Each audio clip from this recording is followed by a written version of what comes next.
Natürlich bewegt das politische Österreich alles, was mit Korruption, Untersuchungsausschuss und sonstigen Vorgängen zu tun hat. Für uns ist diese Auseinandersetzung eigentlich symbolhaft für den wahren Grund, warum wir dieses Volksbegehren machen. Es würde nicht zu solchen Problemen kommen, wenn die Qualität der Politik und der Politiker stimmt. Ich will vorweg kein Urteil zum Fall Strasser treffen, aber ich erinnere Sie als Medien, wie sehr gefeiert wurde. Sie sehen also, dass der mit den Dingen entsprechend umgeht, auch eine Anerkennung genießt. Das war auch im Andros seinerzeit so.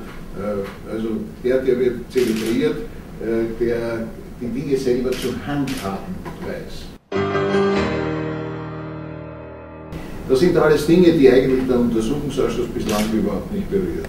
Der ist auf der Suche nach der nächsten Sensation. Wen können wir quasi erwischen oder welches Aktenstück können wir vorlesen? Hier bin ich sehr kritisch, nicht nur gegenüber den Regierungsparteien, sondern auch gegenüber den Oppositionsparteien, dass die eigentliche Funktion des Untersuchungsausschusses nicht begriffen haben, denn das, was dort geschieht, ist sicher nicht Korruptionsbekämpfung. Vielleicht auch ein bisschen zur Situation von Mein Österreich. Wir haben einen gewissen Heroismus, lachen Sie mich nicht aus.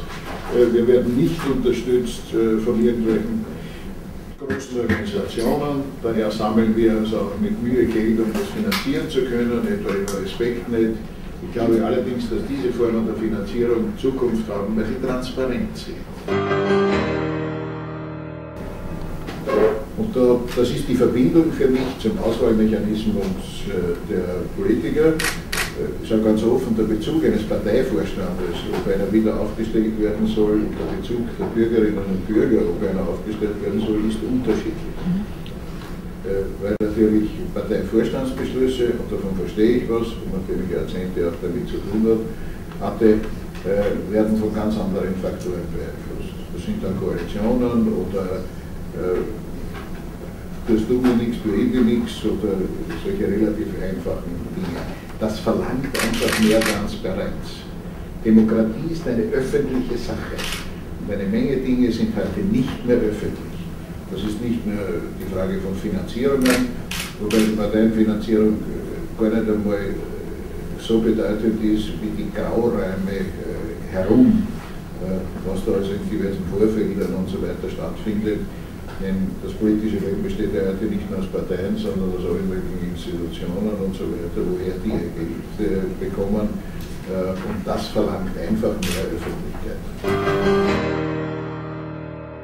Wir sind zuerst der Meinung, dass sich die repräsentative Demokratie, also die Auswahl der Abgeordneten, hier verbessern muss. Dann muss man möglicherweise, wenn das nicht funktioniert, über andere Wege nachdenken. Aber zu empfehlen wäre mit dem vorhandenen System, das auch seine Qualitäten hat. Ich bin in dem Sinne ein Systemerhalter, sage ich immer, entsprechend umgehen.